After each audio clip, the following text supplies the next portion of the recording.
You're welcome, beautiful people. My name is Odunayo, and on this channel I create content on women's health and how you can live healthy each day. If this is something you are interested in, please kindly go ahead, click on the subscribe button, click on the notification bell so that you can be notified when we bring in new content. So this video is actually like a part 2 to a video I made previously on my struggles and journey, managing uterine fibroid and how I had to eventually go for an unplanned myomectomy. And this video I'm going to be talking about how the myomectomy went, what my recovery was about, and here I am a year after.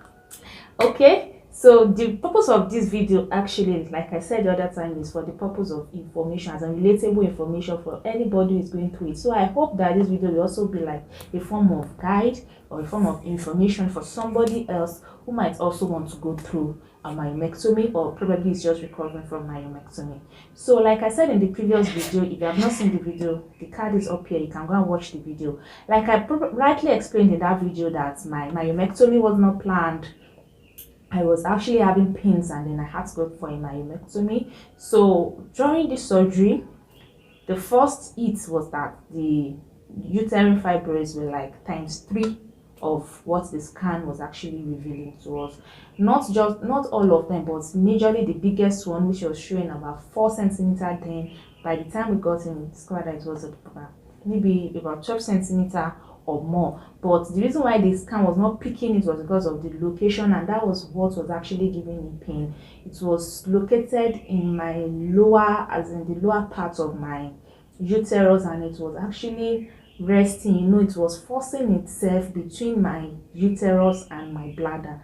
So the fibroid was like majorly sitting on my bladder, but attached to the uterus. And that was why I said it in that video that I was constantly having urinary tract infection. After I had that surgery, I've never had to treat urinary tract infection in the last 12 months, which before would have been maybe at least every month. So that was actually what was causing me pain. And I remember my aunt telling me that the doctor actually called my husband in to come and see what was happening, and he came out, was distressed, was crying and all that.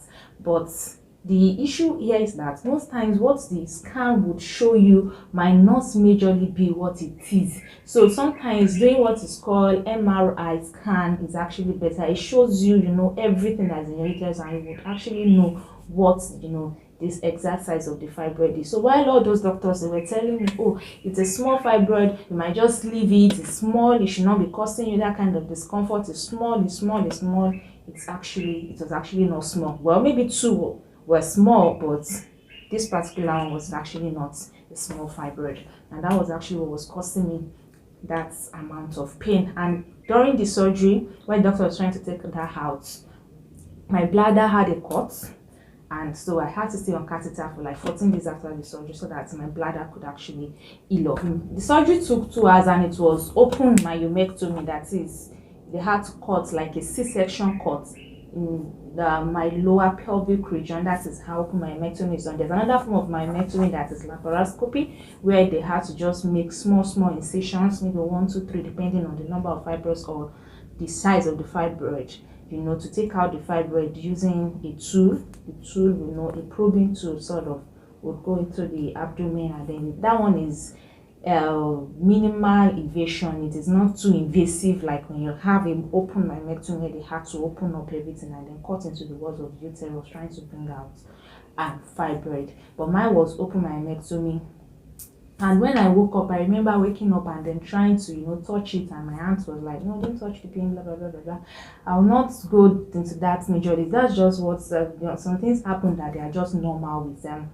A normal major surgery. Like I was in so much pain, I had to tell the nurse at the time that please give me pain, a painkiller or something. I'm in so much pain, and she had to add painkiller to my drip. I was on that drip for like 3 days. I did not eat until maybe the end of the 3rd day, where I started taking hot liquids. Liquids where I had to be hot. I was taking pap for another 24 hours before I started taking soft solid, taking akara, amala, soft solids like that before I was able to start eating fully.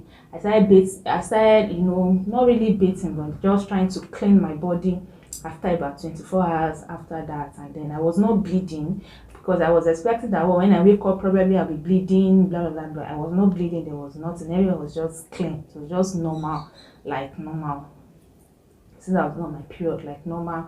And then I was on a drain. I woke up with a drain also, and the drain was basically just to check that there is that the fluid or whatever that is going on inside is normal, that I'm not bleeding. You know, the drain was down into my pelvic region just to see if there's any form of bleeding. You know, the drain brings out the fluid there, so it expunges the bad fluid, and if there's any blood you can just monitor it to know if there's anything wrong. But thankfully nothing went wrong except for that bladder issue that, thanks to God, God was able to fix.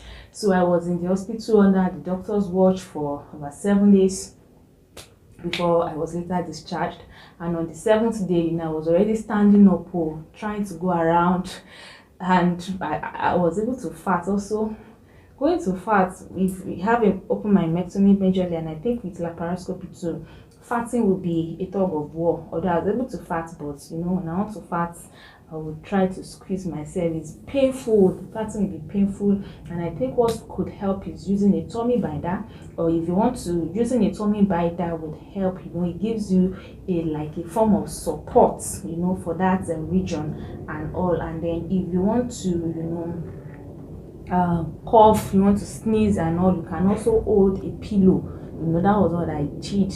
Hold a pillow to your pelvic region to, you know, give you some form of support because of the muscle strain that might be going on there. It's actually a major surgery, and it has a lot of pain around it, because I was on painkiller also for 12 days straight. I didn't stop painkillers for 12 days straight. I had the support of my mom, I had the support of my mom, my aunt, and my sister. God bless her, she tried. She was with me from the beginning, from day one till when I resumed work. She did not go back. She was just with me, helping me, cooking, cleaning. In fact, I didn't know where she got the strength. At the point she almost fell sick, and then she eventually fell sick. She had fever, malaria, and then we were able to also manage her also, because I know that the stress was so much on her, and I appreciate her a lot. My husband, in fact, is nothing but the best.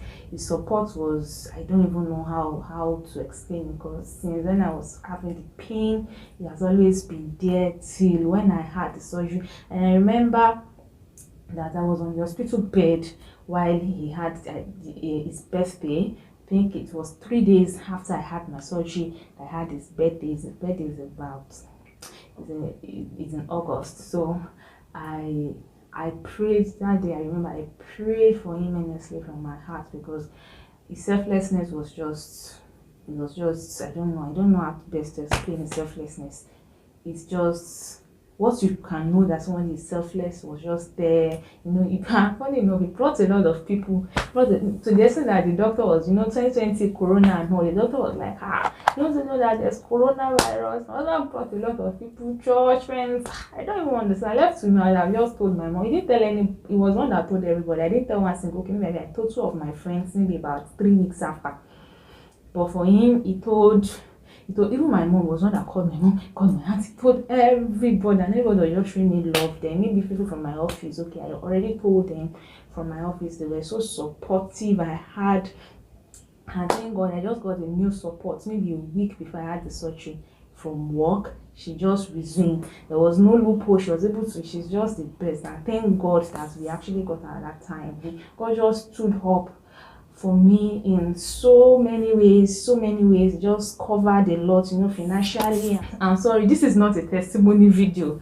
Let's just get back to the reason I'm making this video. You know, I'm a Christian, I'm a child of God, and I acknowledge God in all that. After I left the hospital, you know, I came back home. The major thing that I was really struggling with was maybe you know, because I had catheter on, anytime I had to poo, because I was taking vegetable, I was not even having difficulty pooing. So if you have myomectomy or you want to go in, please note that you should take a lot of vegetable, a lot of fruits, and please take warm water.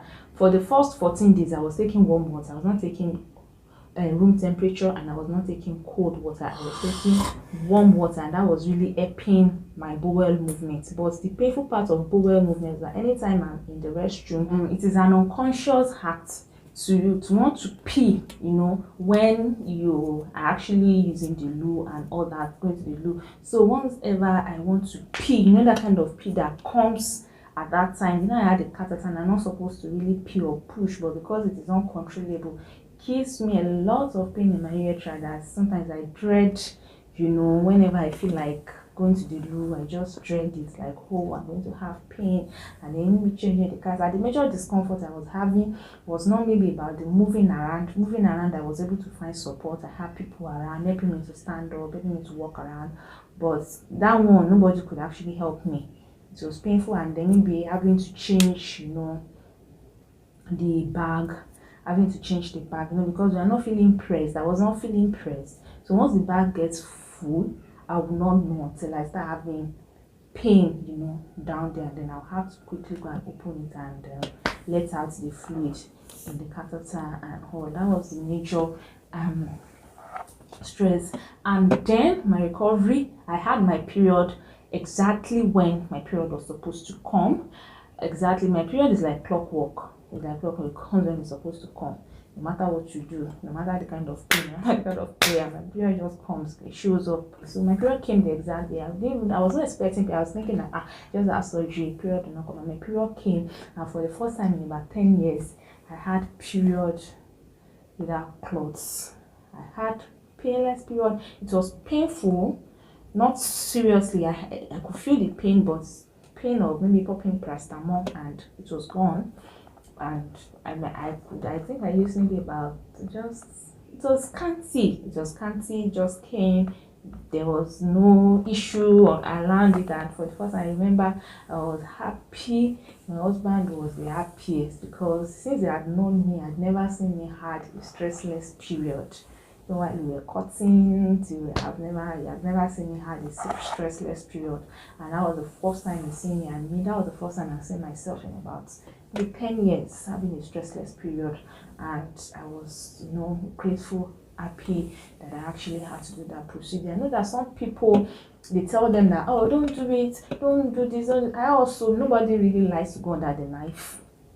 I said that I've had an appendectomy before. I've never had a major surgery, and having to do that and having to see a good result, I'm grateful that I did it, and I'm also grateful to God that I came out fine. The scar actually started disappearing gradually, but now it's almost invisible.